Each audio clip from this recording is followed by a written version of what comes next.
Bonsoir à toutes et à tous, bienvenue sur NAM Haïti pour votre bulletin sportif consacré à la Coupe du Monde 2026. À la une, Haïti entre en lice ce soir face à l'Écosse pour son premier match dans la compétition. Le football haïtien endeuillé. Le Canada et les États-Unis ont disputé leur premier match du mondial. On observe notre première pause et on se retrouve tout de suite après.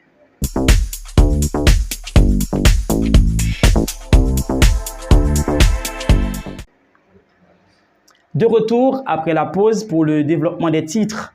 Haïti entre en scène ce samedi soir face à l'Écosse. La sélection haïtienne de football fera son entrée dans la Coupe du Monde 2026 ce samedi soir à 21 h à Boston, où elle affrontera l'Écosse dans son premier match du tournoi.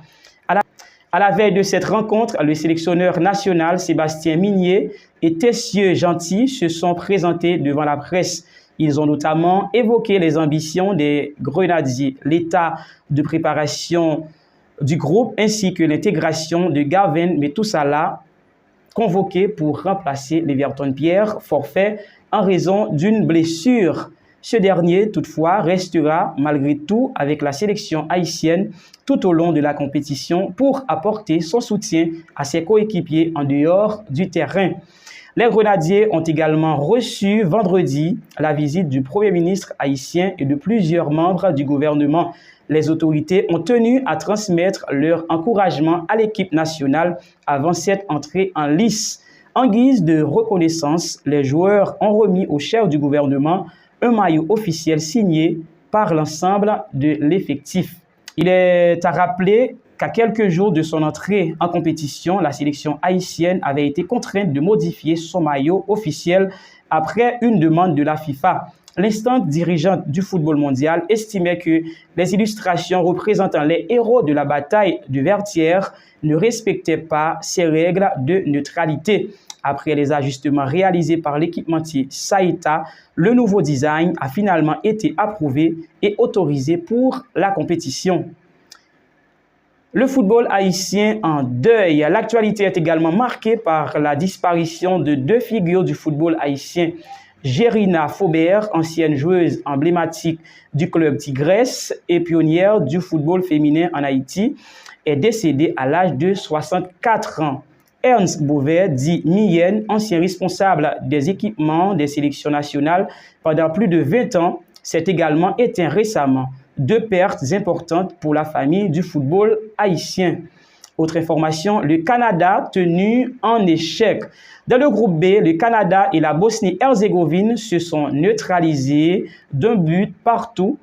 Jovo Lukic a ouvert le score pour les Bosniens à la 21e minute de jeu avant que Sil Larin n'égalise à la 78e pour les Canadiens.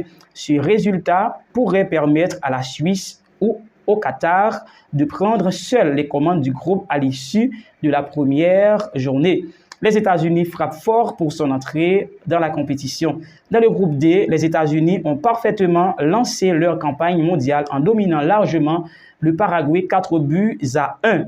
Folarin Balogun s'est particulièrement illustré avec un doublé permettant aux Américains de prendre provisoirement la tête de leur groupe et d'afficher clairement leurs ambitions pour la suite de la compétition.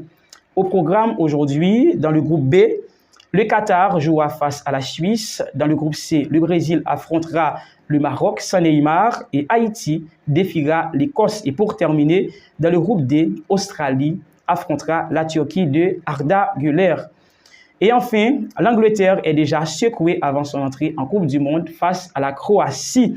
Selon la presse britannique, une partie du matériel d'entraînement des Three Lions a été volée lors de son transport vers le camp de base de Kansas City, incluant notamment les chaussures de Harry Kane et Jude Bellingham, ainsi que du matériel tactique. Les chauffeurs seraient soupçonnés et la fédération anglaise collabore avec les autorités pour élucider l'affaire. Malgré cet incident, la sélection dirigée par Thomas Tuchel reste concentrée sur son entrée en compétition. C'est la fin de ce bulletin des formations. Merci à vous de l'avoir suivi. Restez branchés pour la suite de la programmation. À très bientôt.